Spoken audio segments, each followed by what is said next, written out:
김어준의 뉴스공장. 자, 지난주에는 잠에서 깨끗한 목소리로 전화 연결했던 하태경 의원님 오늘 직접 나오셨습니다. 예, 반갑습니다. 하태경입니다. 뭐부터 시작하겠습니까? 왜 말을 더듬으시고 뭐부터 시작할 때 시작하겠습니까? 예. 예. 안희정 이제 전 충남지사라고 해야 되겠네요. 예. 여기 대해서 정치권에 던진 파재가 엄청나기 때문에 예. 굉장히 충격. 파재가 어떻게 보십니까? 가늠이 안 됩니다. 이게 지금은 솔직히 정치적 여파보다는 안 지사 개인에 대한 그 좀 이해 불가능. 도저히 저는 정말 이해가 안 됩니다. 그래서 저는 솔직히 저건 거의 병적 수준 아니냐. 뭐 이 정도가 아니면은 자기 관리를 작년 대선 이후에 안 지사 인기가 굉장히 높았거든요. 실제로 좌우, 진보, 보수를 다 아우를 수 있는 정말 몇 안 되는 우리 대한민국을 이끌어 나가야 될 어떤 정치인이 됐는데 그 주변에 있는 사람들이 그걸 제대로 지키지 않았다는 것도 큰 문제고요. 저도 요즘 솔직히 뭐 주변에서 지킬 수 있는 문제는 아니긴 합니다. 잔소리를 많이 두드려 펴서라도 잡아야죠. 그러니까 사실 제 보좌관들도 예. 제가 사실 뉴스공장 나와서 보면 한 번씩 이야기를 좀 너무 편하게 할 때 요즘 잔소리 많이 듣거든요. 굉장히 조심하라 그러고. 문자 폭탄 터질 때요? 꼭 그러니까 정치적 발언 말고 약간 이게 아니다 하더라도. 윤리적으로 이런 예. 발언들 같은 경우에는 특히 이런 미투나 이런 여성 문제 관련해서는 굉장히 발언 신중해라. 아예 그냥 입을 닫아라 할 정도로 예. 잔소리를 많이 듣는데 근데 바로 수행 비서면은 주변 사람들 알아요. 좀 모를 수가 없어요. 그 주변 사람 뭐 했냐는 거지. 주변 사람들 중에 아는 사람도 있었던 걸로 지금 어제 인터뷰가 나온 거죠. 예. 그렇죠. 저 정도면은 모를 수가 없어요. 그 또 여성이 누구한테 또 고백을 했다는 거 아닙니까? 그렇게 되면 근데 최근까지 그랬다는 거 아니에요. 솔직히 저는 안 지사 이해 불가능입니다. 그 정도 코멘트가 전부입니까? 솔직히 그렇습니다. 저는 현역 정치인들 중에 저렇게 아무튼 간이 크거나 저는 못합니다. 저런 간 큰 너무 저거는 상상을 초월하는 일입니다. 이게 지방선거에 미칠 영향은 어떻게 보십니까? 거기까지 솔직히 생각이 안 되고 이건 이제 사실 안 지사 사실 정치 생명이 끝난 거 아니겠습니까? 그건 정치적 생명은 끝났죠. 예. 끝난 거 아니겠습니까? 뭐 앞으로 이게 이제 과거 사건하고는 다른 것은 기본적으로 이게 성폭력으로 측정이기 때문에 그렇죠. 지금 사법적인 형사 사건이고 형사 사건이 되는 거죠. 지금 옛날에 이제 안 지사가 학생 운동에서 감옥 가고 그다음에 정치 자금 문제로 예. 그리고 이 문제는 본질적으로 다른 문제이기 때문에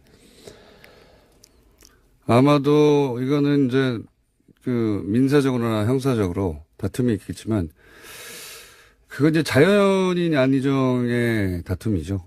정치인 안희정으로서는 사실상 어제 그렇습니다. 사망 선고가 내려졌다. 근데 아무튼 이 자리에서 제가 마지막으로 드리고 싶은 말씀은 미투 고백하시는 분들 저는 그분들 정말 힘내라고 응원하고 싶고 이번에 혁명해야 됩니다. 사실 87년에는 87년 6월 항쟁이 있고 노동자 대투쟁이 있었는데 이번에는 촛불 혁명이 있고 일종의 이제 미투 같이 권력을 이용해서 여성들을 폭력을 행사하는 이 부분에 대한 근본적인 변화가 있는 거거든요.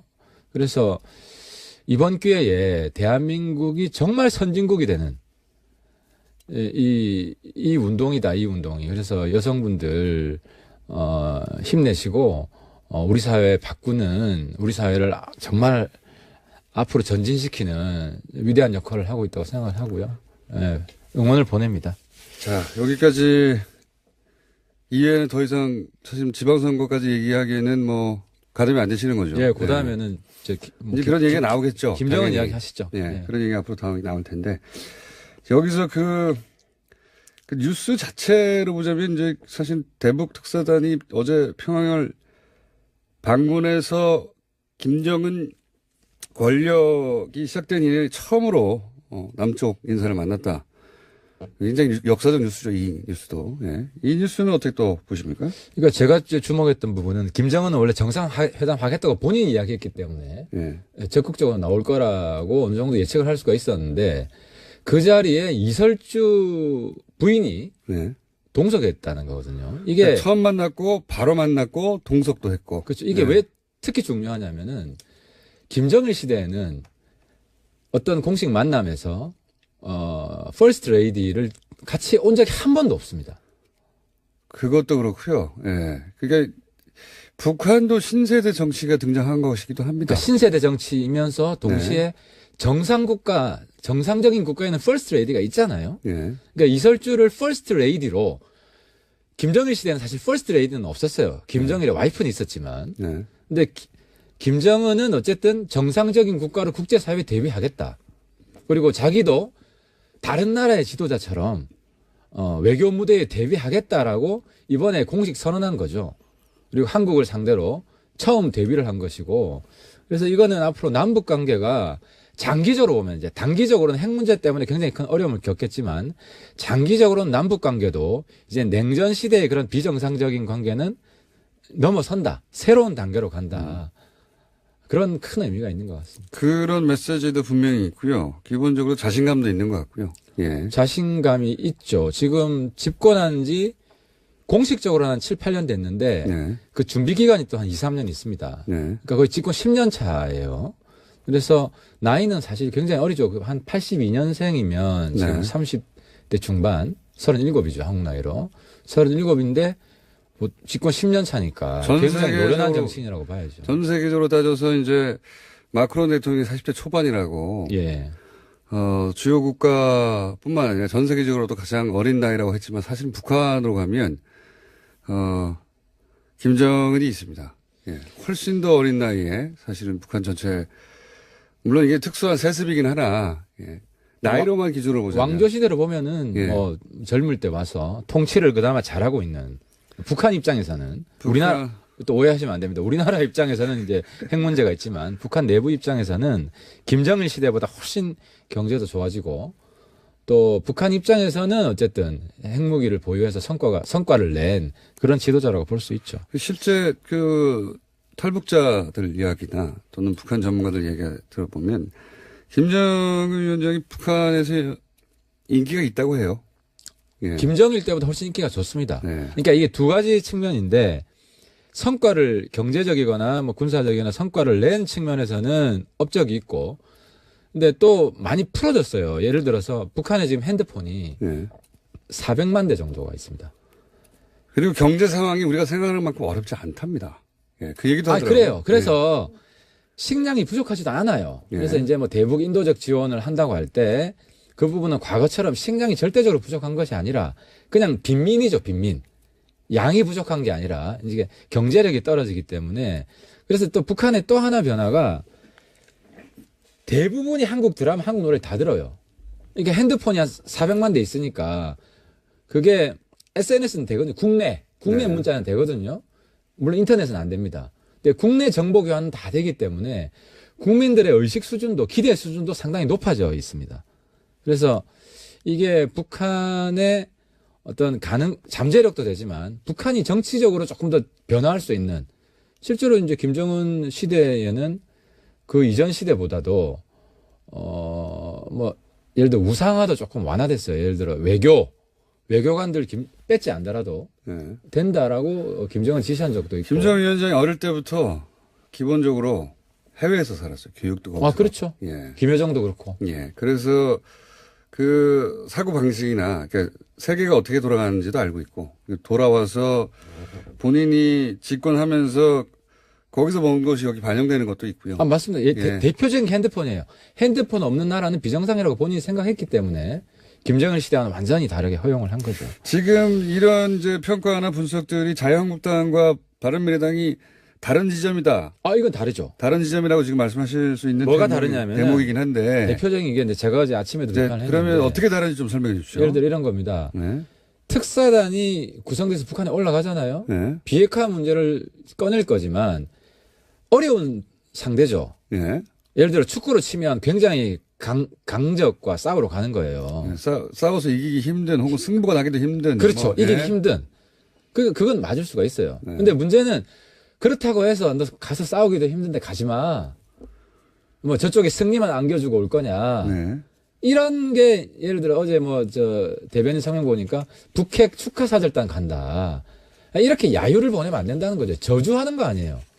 근데 이제 우리 당은 성과가 날지 안 날지 나기가 어렵다는 걸 인정하지만 그래도 대한민국 대표가 가는데 대한민국 축구 대표가 가는데 이겨라 잘 싸워라 응원을 해줘야 된다는 거예요. 이때만큼은 대한민국의 하나가 돼서 얼마나 지금 그러니까 문재인 정부에 대한 생각이 기본적으로 다른 거예요. 문재인 정부가 그래도 비핵화 문제 적극적으로 하려는 의지가 있다고 우리는 보는 것이고 저쪽은 주사파 정권. 자유한국당은. 자유한국당은 주사파 정권, 빨갱이 정권.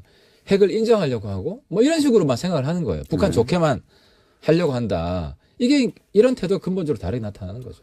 바른미래당의 차별점이 거기 있다고 이제 바른미래당이 열심히 설명하고 있는 와중이긴 해요. 예를 들어 유승민 대표가 자유한국당에서 이 자격 시비부터 하니까 자격 시비는 일단 하지 않고 성과를 보고 판단하겠다. 이게 차별점인 거죠. 기본적으로. 그렇죠. 예. 그러니까 우리는 이거죠. 북한에 이제 좋은 성과가 있다. 이 뉴스가 나오는데 네. 성과를 가지고 오늘 오후에 오면 뭐 어느 정도 알려질 거 아니겠습니까? 그러면 이제 평가를 하는 거죠. 예를 들어 축구를 보고 졌어도 경기를 보면 알잖아요. 최선을 다했으면 잘했다 박수 쳐주잖아요. 근데 거기서 또 엉망으로 했다 그러면 또 우리가 비판을 하지 않습니까? 이제 그런 걸 보고 종합적으로 이제 우리가 평가를 하겠죠. 그런데 이제 의원님은 서훈 국정원장은 안 된다고 하셨잖아요. 안 된다고 했습니다. 예. 근데 이제 그나마 평가를 하는 거는 신경을 좀 쓴 것 같다. 안 된다고 하니까 단장으로는 사실 서훈 국정원장이 제일 잘 압니다. 북한을. 제일 잘 안데도 불구하고 알고 정상회담 반대한 이유는 네, 반대신 이유는 국정원 내에 서훈도 문제지만 그 밑에 김상균 제2차장 대북 차장이 있습니다. 예. 대북 차장 밑에 뭐가 있냐면 대북 공작팀이 있습니다. 예. 대북 공작팀의 역할은 김정은 정권을 무너뜨리는 그분들 역할이에요. 그럼 더더욱 가서 잘 봐야 되는 거 아닙니까? 아니지. 그러니까 화해 협력을 해야 되니까 네. 공작팀 역할이 위축될 수밖에 없죠. 아니, 기업도 투트랙을 하는데. 그거는 다른 사람 가서 보고해 주면 되죠. 이제 공작팀의 수장이 간다는 것은 네. 그죠? 공작을 사전에 완화해서 분위기를 조성해야 되는 이런 악영향이 있는 겁니다. 아니 그러니까. 근데 아무튼 이 시점에 중요한 거는 예. 어쨌든 뭐 사전에는 비판할 수 있지만 때문에. 정부가 이렇게 뽑아서 또 거기다가 단장까지 안 시키고 신경 써줘서 보냈을 때는 응원을 해주고 잘 싸우라고 해야 된다는 거죠. 자, 그렇게 해서 차별점을 이 지점에서 잘 드러나도록 하는 게 이제 바른미래당의 목적인데 실제로는 잘 눈에 안 띄어요. 이게 제가 보기에는 바른미래당이 지금 취한 스탠스의 가장 큰 문제인 것 같은데, 그죠? 그래서 제가 오늘 열변을 토하고 있습니다만. 이게 선거 국면에 가면 갈수록 원래 전설은 단순해지는 법 아닙니까? 그렇습니다. 예, 그래서 단순화시킬 수 없는 영역도 단순하게 말해야 되고 점점점. 그렇죠. 예. 그럼 특히 북한 같은 경우에는 아예 적대적으로 공격적으로 가거나 아니거나 이렇게 점점 갈리게 되고 이건 다른 모든 사안에 있어서도 바른미래당이 이제 앞으로 부딪히게 될 문제인데 그 여실히 드러나는 게 지금 북한 최근에 문제에서 흑백 논리를 이겨내자. 그 말은 맞아요. 예. 그래서 홍준표 대표가 그렇게 주사파 사냥을 하는 것도 심플하거든요. 근데 잘못 알고 있는 게 거기에 호응하는 유권자는 제가 볼 때 10% 이상이 안 된다. 근데 10%도 안 된다. 지지율은 20% 되지 않습니까? 거의 가까이. 뭐 20% 나올 때도 있지만 뭐 어떤 조사에 따라서는 조사에 15%, 따라서. 15% 이해하고. 예. 근데 미래의 유권자 예. 앞으로 대선까지 보고 젊은 유권자들한테는 그건 통하지도 않는 것이고 그래서 우리가 당장의 눈앞에 이익 때문에 이런 유혹에 우리까지 넘어가서는 안 된다는 거죠. 그래서 북한 문제 그렇습니다. 그렇다고 치고 뭐 경제 문제나 사회 문제나 앞으로 이제 차별점이 있는 것도 있고 없는 것도 있고 많은 이슈들이 있을 텐데 제가 질문드리는 핵심은 이거예요. 이제 어쨌든 정당으로서 현실 정치인들의 집합으로서 선거가 있잖아요. 그렇습니다. 선거가. 근데 지금 지지율로 일단 먹고 사는데 정치는 점점점 재산이잖아요, 이게. 점점점 줄어들고 있어요, 실제로는. 이거 어떻게 타개합니까? 그래서 저는 사실 이 자리에서 정말 읍소하고 싶은 게, 네. 저희한테 뭐 쓴소리도 많이 하시고 마음에 안 드는 것도 있겠지만 적어도 한국당보다는 저희들 평균 수준이 높다.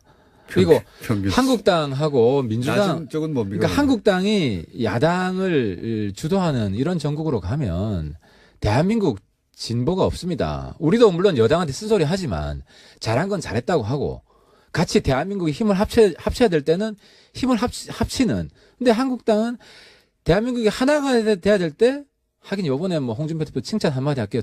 그 청와대 영수회동 간다고 하더라고요. 왜 갈까요?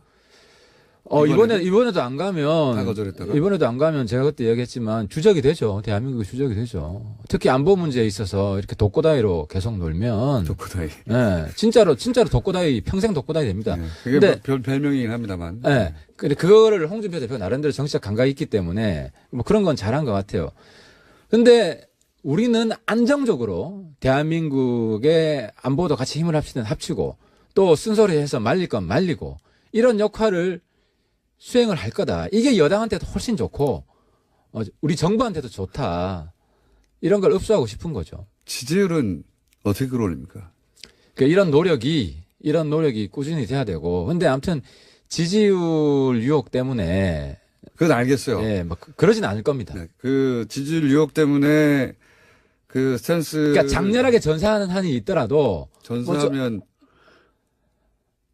그렇게 죽을 겁니다. 그래서 바른정당 뭐 사실 부산, 울산, 경남에 저 빼고 8명이 다 한국당 갔지만 저 혼자 안 간 것도 그런 정치 하겠다는 겁니다. 당장 눈앞에 선거에 이득을 좀 얻기 위해서 뭐 불의에 타협하고 기회주의적으로 놀지 않겠다고 작심을 했고 그런 작심을 한마당에 지금 또 선거 앞에 이런 유혹에 넘어가서 뭐 어떤 꼼수를 부린다든지 예를 들어 뭐 단일화를 한다든지 자유한국당과 후보 단일화. 그건 절대 없다는 겁니다. 절대 없다. 예, 절대 없습니다.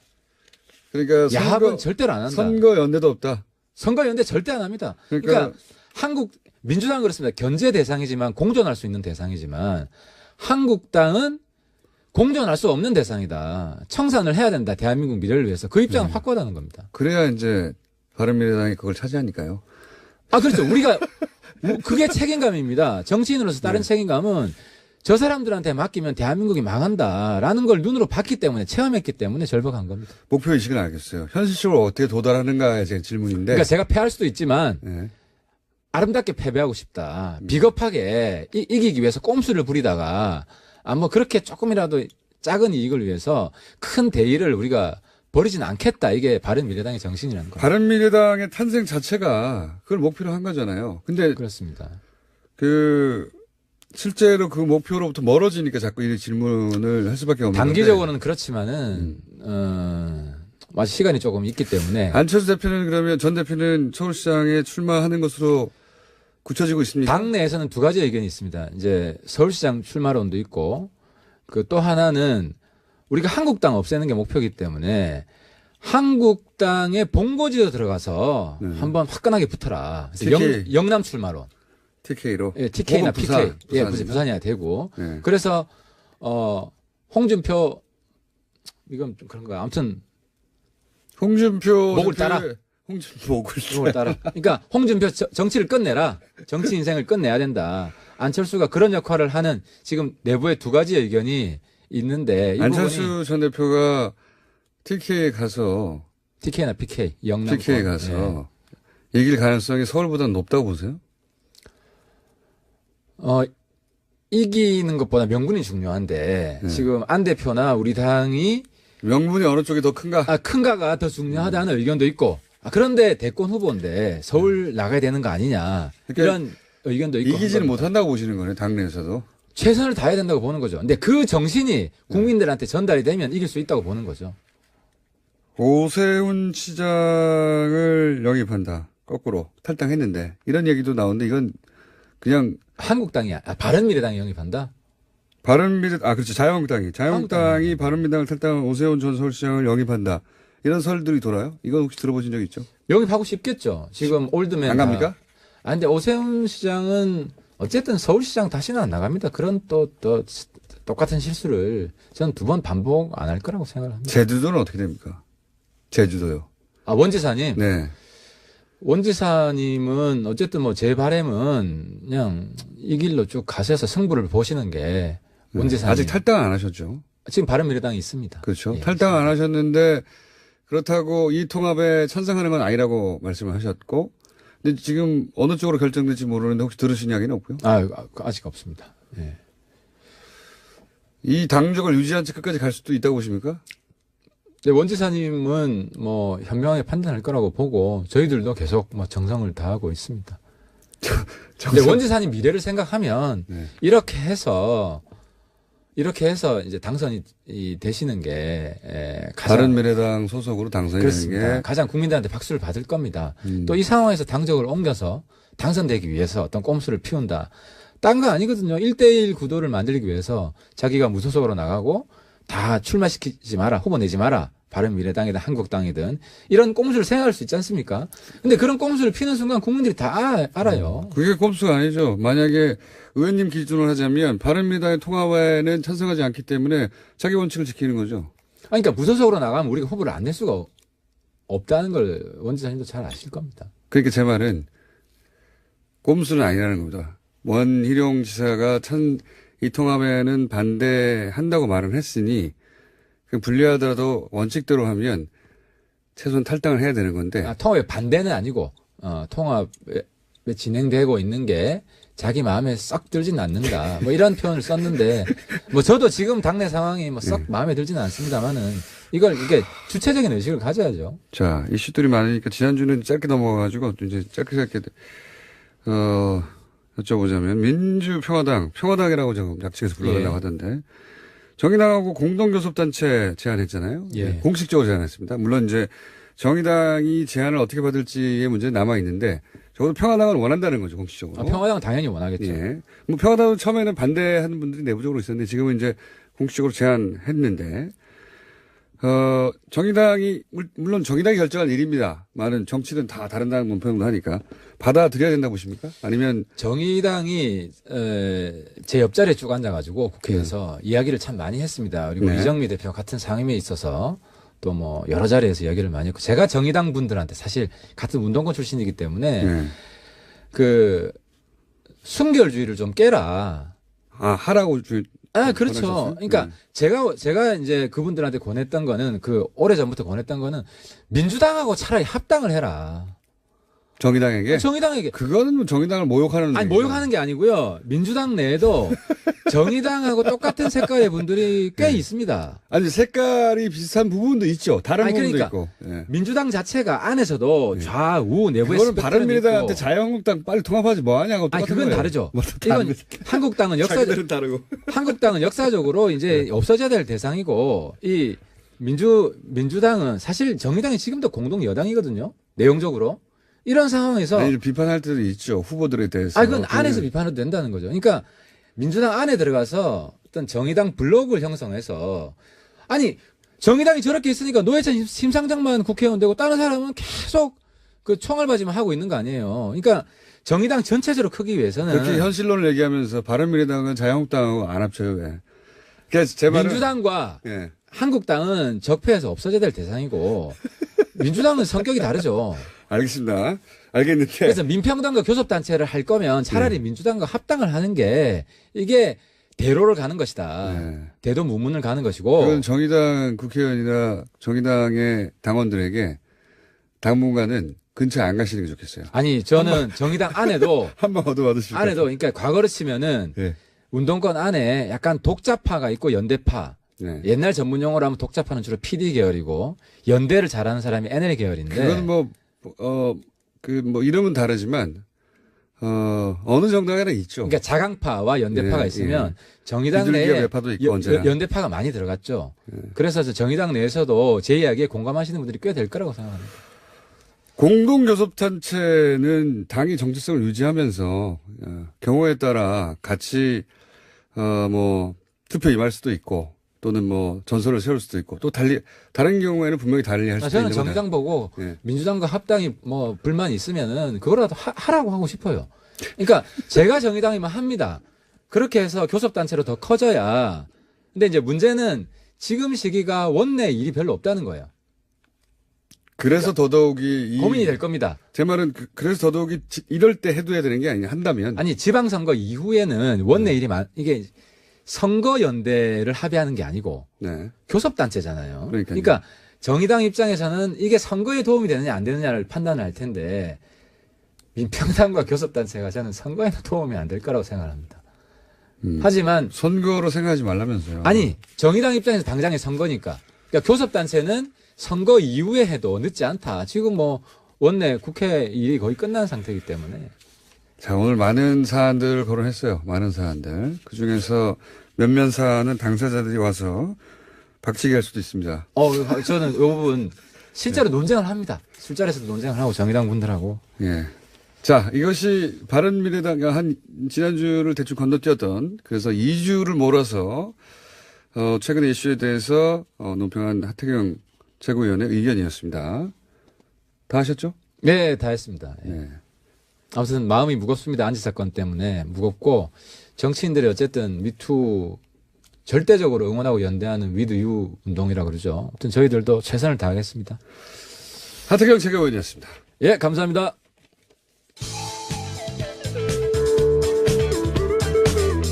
김어준이 바라는 것은 오직 진실과 정의 그리고 고기입니다.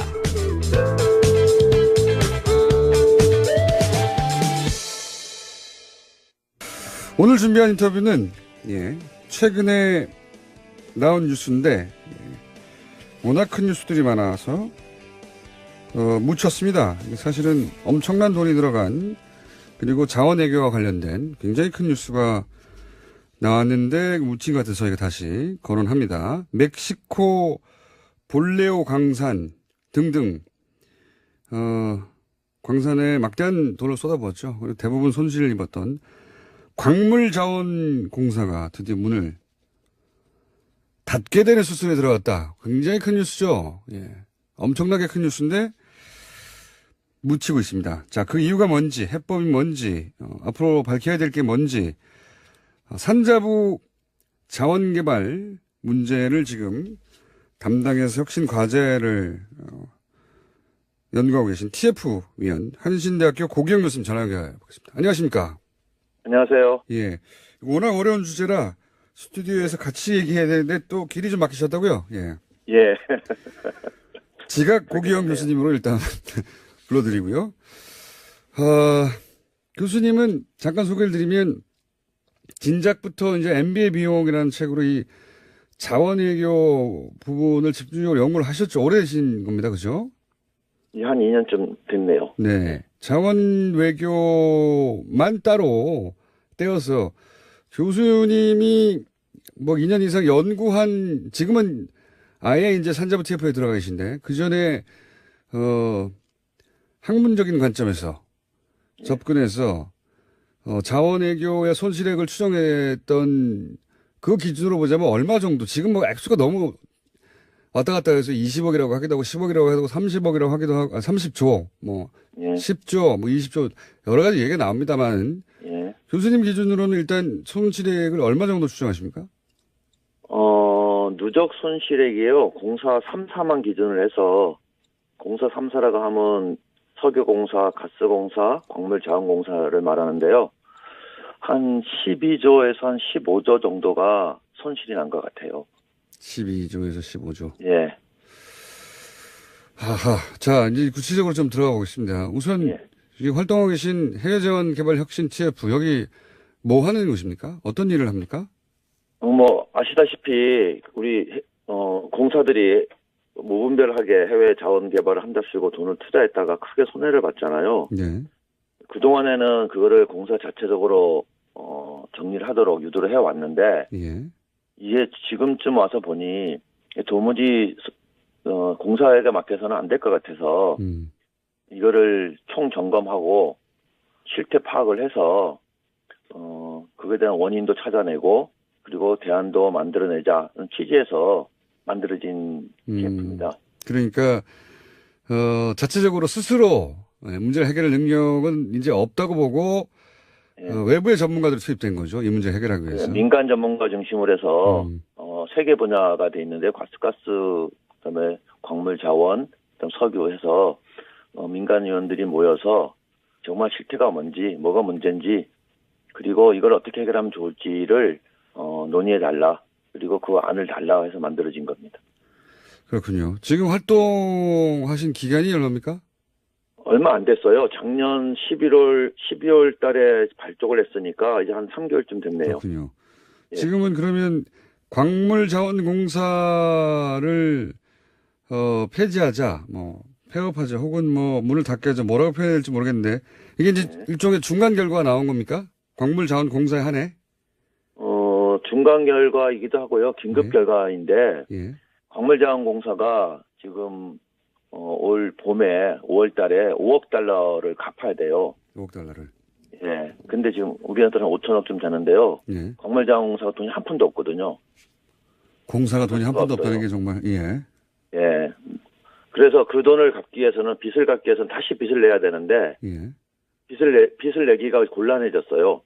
음. 왜냐하면 이미 이게 망가진 기업이란 걸 다 알기 때문에 예. 뭔가 정부가 보증을 선다든지 이렇게 해주지 않는 한은 아무 누구도 돈을 빌려줄 것 같지 않거든요.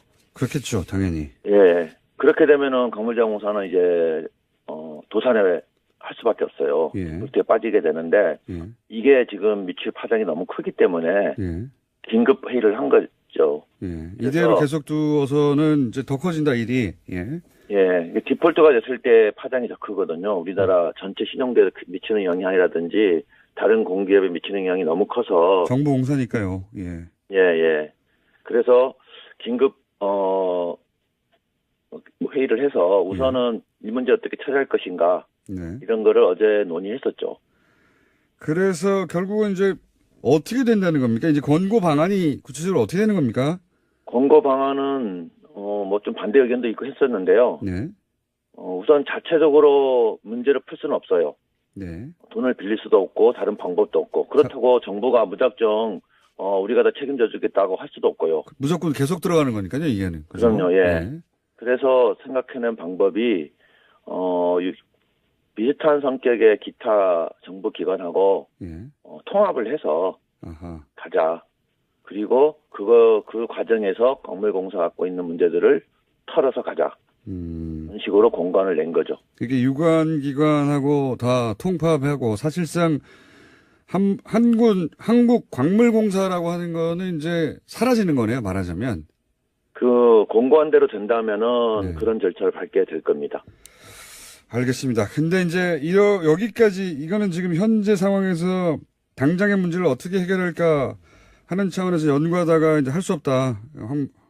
한국 광물공사는 사라지고 그 기능들을 나누어서 여러 기관과 통폐합하자 이제 이런 방안이 나왔는데 예. 여기까지 이르기까지는 많은 투자 실패가 있지 않습니까? 근데 이제 예. 이게 문제는 그냥 투자 실패인가? 예. 아니면 실패를 뻔히 알면서 다른 목적으로 이루어진 해외 투자인가? 전혀 다르잖아요, 성격이. 그렇죠. 예, 지금까지는 선의를 가지고 열심히 하려고 투자를 했는데 예. 이게 잘 못됐다 정도로 다뤄졌습니다. 예. 의혹을 제기하는 쪽에서는 아니다. 이거는 뻔히 안 되는 걸 알면서도 위에라면 뭐 권력에서 예. 찍어 눌러서 그 투자를 이루어지게 만들었고 결국 예정된 수순이었고 그 돈이 어디로 갔는지 모른다. 이건 다른 차원의 얘기인데 예. 한 2년간 연구하시고 TF로 활동하시니까 어느 쪽에 가깝습니까? 저도 사실은 열심히 해보려고 투자를 했는데 결과적으로 실패했다고 보고 그동안 쭉 봐왔어요. 근데 그렇게 보기에는 너무나 이해 안 되는 부분이 많아요. 예, 이게 예를 들면 대표적으로 광물자원공사가 투자했다가 크게 실패했던 게 아까 뭐 설명해 주신 볼레오 아닌데요. 이게 알 수 있었단 말이에요.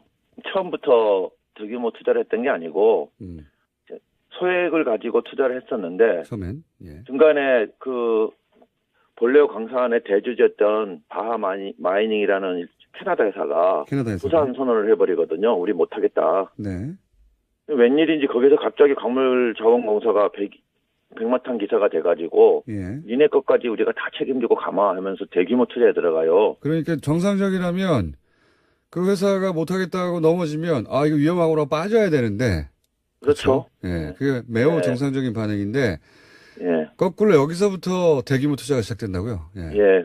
그 광물자원공사가 겨우 지분 10% 갖고 있었어요. 네. 그 대주주는 50% 넘게 갖고 있었고 한 70% 갖고 있을 거예요. 네. 70% 갖고 있는 주주가 우리 못하겠다 도산에다 이제 네. 라고 얘기를 하는데 자 우리가 다 맡아서 해결하마 하면서 나섰던 게 광물자원공사였거든요. 빚까지 다 떠안으면서. 예, 예. 근데 그러면 그 광산이 정말 탐나는 광산이었는가 하면 그것도 아니었어요. 그 실제로 투자를 하고 나서 그런 도산 사태가 벌어진 거는 한 1, 2년 후에였거든요. 예. 그럼 알 수 있는 기간이 충분하잖아요. 네네. 실제로 투자해봤더니 광산이 어떻더라. 그런데도 불구하고 그 부채를 전부 따안고 짐을 따안고 하면서 대주주가 되거든요. 예. 그렇게 해서 그 본래 광산 하나에서만 지금까지 지금 확정된 손실이 1조 5천억이 넘어요. 확정된 것만요. 예. 근데 이거를 어떻게 이해할 수 있을까? 무슨 미치지는 않았으면은 어떻게 이런 행동을 할 수 있을까가 이해가 안 되는 거죠. 처음에 그러다 보니까 예. 그러다 보니까 이거 뭔가 또 다른 곳에서 외압이 있었던 거 아닐까? 예. 이런 이제 의혹을 갖게 되는 거죠. 이게 논리적으로 합리적으로 경제학자로 보기에 도저히 있을 수 없는 행태들이 벌어졌으니까. 그렇죠. 예. 네, 처음에는 경험이 부족해서 실패한 게 아니겠냐 하고 연구를 시작했으나 하면 할수록 그렇게는 도저히 이해가 안 가시는 거군요. 그렇죠. 예. 네. 이 산자부 TF의 이제 교수님 생각은 그러시고 점점점 이게 다른 손이 있다. 이거는 단순 투자 실패가 아니다라고 생각해 가시고 있다면 TF에 참여한 다른 민간 전문가들의 시각을 전해주시면 어떻습니까? 그분들도 비슷합니까? 아니면 그렇게 의심했다가 점점 알수록 단순 투자 실패라고 결론이 납니까? 현재까지는 많은 의원들은 네. 투자를 했었는데 예. 결과적으로 실패한 사업이라고 보고 있어요. 제가 처음에 그렇게 생각했듯이. 처음에는 예. 예. 왜냐면 그분들이 지금 사실 이 광물자원공사나 광물공사가 하는 사업에 대해서 좀 쭉 봐왔던 분들이 아니고 이번에 투입된 분들이군요. 예, TF 하면서 물론 관심은 있었지만 깊게 보지 못했던 분들이어서 지금은 아마 그렇게 생각하는 게 정상적이라고 보입니다. 그렇군요. 지금 합류한 민간 전문가들이 교수님처럼 오랫동안 연구했다기보다는 관심은 있었지만 이제 깊은 내용은 지금 처음 접하신 분들이고 그래서 단순 투자 실패 아니냐라고 생각하는 분들이 많을 것 같다라고 이제 생각하시는데 교수님은 이제 그걸 넘어섰다는 거죠. 그건 아니라고. 그러기에는 설명 안 되는 부분이 너무 많아요. 그러니까 이걸 어떻게 도무지 설명을 할 수가 없어요. 그런 부분들이 그런 자연스럽게 의혹을 갖게 되죠. 다른 이유가 있었던 건 아닐까? 그리고 실제로 볼레오 광산 투자되는 과정을 쭉 보다 보면 그런 의심이 생기는 게요. 네. 중간에 미국 수출입은행이 갖고 있던 부채를 딴 행위도 또 하거든요. 사장이 바뀌고 네. 김신종 사장에서 고정식 사장으로 바뀌고 나서 고정식 사장이 첫 번째 했던 게 사실은 미국 수출입은행이 본래에 투자했다가 물린 돈이 있었어요. 네네. 그 이미 볼레오는 겨우 도산을 면하는 상태였고요. 네. 근데 그 미국 수출입은행이 안고 있던 부채까지 이 고정식 사장이 다시 따었거든요. 이거 어떻게 설명합니까? 그러니까 다른 나라의 수출입은행이 안고 있었던 빚을 우리가 갚아줄 이유가 없는데. 그럼요. 예. 그건 정말 갚아줄 이유가 없는데 그 빚도 우리가 떠안았다고요? 예. 이런 것들은 어떻게 합리적인 설명을 저는 못 하겠어요. 그러시군요. 자. 예. 근데 이제 문제는 이게 하나가 아니라는 거죠. 예. 그리고 광물공사만 그런 게 아니라 석유공사, 가스공사 다 이런 식의 투자가 있다는 건데 오늘은 맛보기를 여기까지 하겠습니다. 알겠습니다. 네. 자원 얘기 앞으로 계속 다루겠습니다. 한신대 고기영 교수였습니다. 예. 감사합니다. 내일 뵙겠습니다. 안녕. 우리나라 또 오해하시면 안 됩니다. 우리나라 입장에서는 이제 핵 문제가 있지만 북한 내부 입장에서는 김정일 시대보다 훨씬 경제도 좋아지고 또 북한 입장에서는 어쨌든 핵무기를 보유해서 성과를 낸 그런 지도자라고 볼 수 있죠. 실제 그 탈북자들 이야기나 또는 북한 전문가들 이야기 들어보면 김정은 위원장이 북한에서 인기가 있다고 해요. 예. 김정일 때보다 훨씬 인기가 좋습니다. 네. 그러니까 이게 두 가지 측면인데 성과를 경제적이거나 뭐 군사적이거나 성과를 낸 측면에서는 업적이 있고 근데 또 많이 풀어졌어요. 예를 들어서 북한에 지금 핸드폰이 예. 400만 대 정도가 있습니다. 그리고 경제 상황이 우리가 생각하는 만큼 어렵지 않답니다. 예, 그 얘기도 하더라고요. 그래요. 그래서 식량이 부족하지도 않아요. 예. 그래서 이제 뭐 대북 인도적 지원을 한다고 할 때 그 부분은 과거처럼 식량이 절대적으로 부족한 것이 아니라 그냥 빈민이죠, 빈민. 양이 부족한 게 아니라 이제 경제력이 떨어지기 때문에 그래서 또 북한의 또 하나 변화가 대부분이 한국 드라마, 한국 노래를 다 들어요. 이게 핸드폰이 한 400만 대 있으니까 그게 SNS는 되거든요. 국내 네. 문자는 되거든요. 물론 인터넷은 안 됩니다. 근데 국내 정보 교환은 다 되기 때문에 국민들의 의식 수준도 기대 수준도 상당히 높아져 있습니다. 그래서 이게 북한의 어떤 잠재력도 되지만 북한이 정치적으로 조금 더 변화할 수 있는 실제로 이제 김정은 시대에는 그 이전 시대보다도 뭐 예를 들어 우상화도 조금 완화됐어요. 예를 들어 외교관들 뺏지 않더라도 예. 된다라고 김정은 지시한 적도 있고. 김정은 위원장이 어릴 때부터 기본적으로 해외에서 살았어요. 교육도 거기서. 그렇죠. 예. 김여정도 그렇고. 예. 그래서 그 사고 방식이나 그러니까 세계가 어떻게 돌아가는지도 알고 있고 돌아와서 본인이 집권하면서 거기서 본 것이 여기 반영되는 것도 있고요. 맞습니다. 예. 대표적인 게 핸드폰이에요.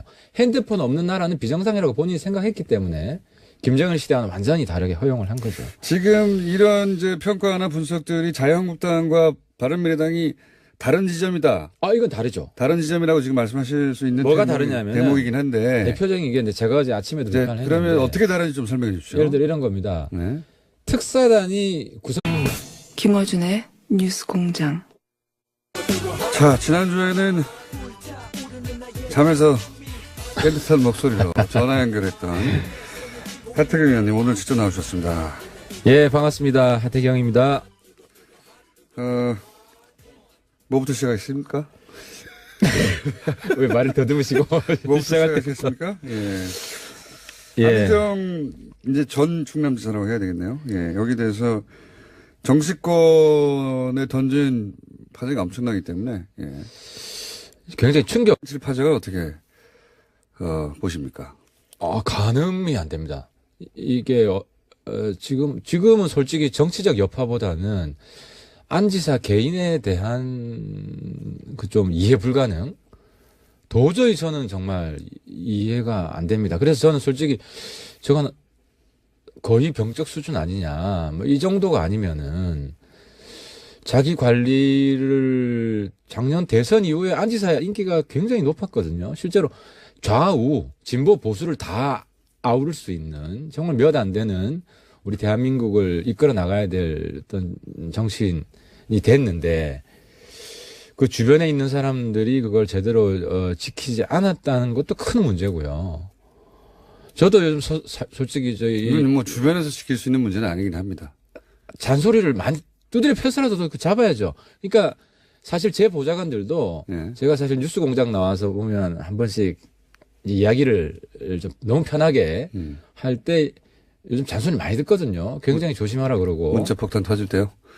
꼭 그러니까 정치적 발언 말고 약간 이게 아니다 하더라도. 윤리적으로 이런 네. 발언들 같은 경우에는 특히 이런 미투나 이런 여성 문제 관련해서는 굉장히 발언 신중해라. 아예 그냥 입을 닫아라 할 정도로 네. 잔소리를 많이 듣는데 근데 바로 수행 비서면은 주변 사람들 알아요. 좀 모를 수가 없어요. 그 주변 사람 뭐 했냐는 거지. 주변 사람들 중에 아는 사람도 있었던 걸로 지금 어제 인터뷰가 나온 거죠. 네. 그렇죠. 저 정도면은 모를 수가 없어요. 그 또 여성이 누구한테 또 고백을 했다는 거 아닙니까? 그렇게 되면 근데 최근까지 그랬다는 거 아니에요. 솔직히 저는 안 지사 방문해서 김정은 권력이 시작된 이래 처음으로 남쪽 인사를 만났다. 굉장히 역사적 뉴스죠, 이 뉴스도. 예. 이 뉴스는 어떻게 또 보십니까? 그러니까 제가 주목했던 부분은 김정은은 원래 정상회담 하겠다고 본인이 이야기했기 때문에 예. 적극적으로 나올 거라고 어느 정도 예측을 할 수가 있었는데 그 자리에 이설주 부인이 예. 동석했다는 거거든요. 이게 그러니까 처음 만났고 바로 만났고 동석도 했고. 그렇죠. 이게 예. 왜 특히 중요하냐면은 김정일 시대에는 어떤 공식 만남에서 퍼스트 레이디를 같이 온 적이 한 번도 없습니다. 그것도 그렇고요. 예. 그러니까 북한도 신세대 정치가 등장한 것이기도 합니다. 그러니까 신세대 정치이면서 동시에 정상국가, 정상적인 국가에는 퍼스트 레이디가 있잖아요. 예. 그러니까 이설주를 퍼스트 레이디로 김정일 시대는 사실 퍼스트 레이디는 없었어요. 김정일의 와이프는 있었지만. 예. 근데 김정은은 어쨌든 정상적인 국가로 국제사회에 대비하겠다. 그리고 자기도 다른 나라의 지도자처럼 외교 무대에 대비하겠다라고 이번에 공식 선언한 거죠. 그리고 한국을 상대로 처음 데뷔를 한 것이고, 그래서 이거는 앞으로 남북 관계가 장기적으로 보면 이제 단기적으로는 핵 문제 때문에 굉장히 큰 어려움을 겪겠지만 장기적으로는 남북 관계도 이제 냉전 시대의 그런 비정상적인 관계는 넘어선다. 새로운 단계로 간다. 그런 큰 의미가 있는 것 같습니다. 그런 메시지도 분명히 있고요. 기본적으로 자신감도 있는 것 같고요. 예. 자신감이 있죠. 지금 집권한 지 공식적으로 한 7, 8년 됐는데 네. 그 준비 기간이 또 한 2, 3년 있습니다. 네. 그러니까 거의 집권 10년 차예요. 그래서 나이는 사실 굉장히 어리죠. 한 82년생이면 지금 네. 30대 중반, 37이죠. 한국 나이로. 37인데 뭐 집권 10년 차니까 전 굉장히 세계적으로- 노련한 정치인이라고 봐야죠. 전 세계적으로 따져서 이제 마크론 대통령이 40대 초반이라고 예. 주요 국가뿐만 아니라 전 세계적으로도 가장 어린 나이라고 했지만 사실 북한으로 가면 김정은이 있습니다. 예. 훨씬 더 어린 나이에 사실은 북한 전체 물론 이게 특수한 세습이긴 하나 예. 나이로만 기준으로 보자면 왕조 시대로 보면은 예. 젊을 때 와서 통치를 그나마 잘하고 있는 북한 입장에서는 그래서 북한에 올라가잖아요. 예. 비핵화 문제를 꺼낼 거지만 어려운 상대죠. 예. 예를 들어 축구로 치면 굉장히 강적과 싸우러 가는 거예요. 예. 싸워서 이기기 힘든 혹은 승부가 나기도 힘든 그렇죠. 뭐, 이기기 예. 힘든. 그건 맞을 수가 있어요. 네. 근데 문제는 그렇다고 해서 너 가서 싸우기도 힘든데 가지 마. 뭐 저쪽에 승리만 안겨주고 올 거냐. 네. 이런 게 예를 들어 어제 대변인 성명 보니까 북핵 축하사절단 간다. 이렇게 야유를 보내면 안 된다는 거죠. 저주하는 거 아니에요. 근데 이제 우리 당은 성과가 날지 안 날지 나기가 어렵다는 걸 인정하지만 그래도 대한민국 대표가 가는데 대한민국 축구 대표가 가는데 이겨라. 잘 싸워라. 응원을 해줘야 된다는 거예요. 이때만큼은 대한민국의 하나가 돼서 얼마나 지금 그러니까 문재인 정부에 대한 생각이 기본적으로 다른 거예요. 문재인 정부가 그래도 비핵화 문제 적극적으로 하려는 의지가 있다고 우리는 보는 것이고 저쪽은 주사파 정권. 자유한국당은 자유한국당은 주사파 정권, 빨갱이 정권. 핵을 인정하려고 하고 뭐 이런 식으로만 생각을 하는 거예요. 북한 좋게만 하려고 한다. 이게 이런 태도가 근본적으로 다르게 나타나는 거죠. 바른미래당의 차별점이 거기 있다고 이제 바른미래당이 열심히 설명하고 있는 와중이긴 해요. 예를 들어 유승민 대표가 자유한국당에서 이 자격 시비부터 하니까 자격 시비는 일단 하지 않고 성과를 보고 판단하겠다. 이게 차별점인 거죠. 기본적으로. 그렇죠. 예. 그러니까 우리는 이거죠.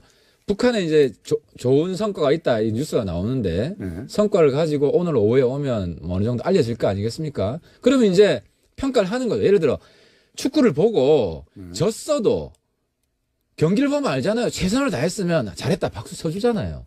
근데 거기서 또 엉망으로 했다 그러면 또 우리가 비판을 하지 않습니까? 이제 그런 걸 보고 종합적으로 이제 우리가 평가를 하겠죠. 그런데 이제 의원님은 서훈 국정원장은 안 된다고 하셨잖아요. 안 된다고 했습니다. 예. 근데 이제 그나마 평가를 하는 거는 신경을 좀 쓴 것 같다. 안 된다고 하니까 단장으로는 사실 서훈 국정원장이 제일 잘 압니다. 북한을 제일 잘 아는데도 불구하고 알고 정상회담 반대한 이유는 예, 반대신 이유는 국정원 내에 서훈도 문제지만 그 밑에 김상균 제2차장 대북 차장이 있습니다. 예.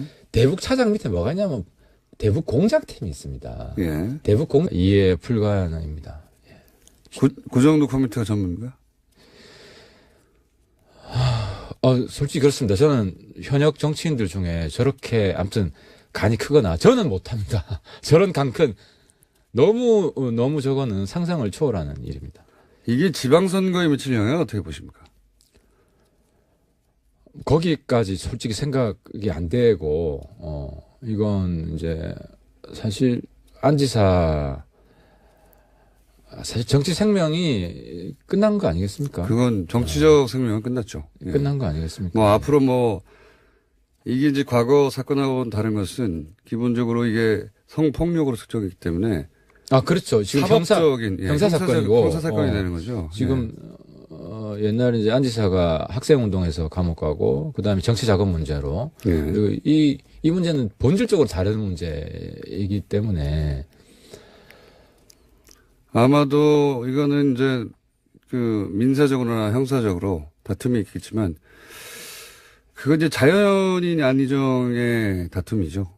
정치인 안희정으로서는 사실상 어제 그렇습니다. 사망 선고가 내려졌다. 근데 아무튼 이 이렇게. 자리에서 제가 마지막으로 드리고 싶은 말씀은 미투 고백하시는 분들 저는 그분들 정말 힘내라고 응원하고 싶고 이번에 혁명해야 됩니다.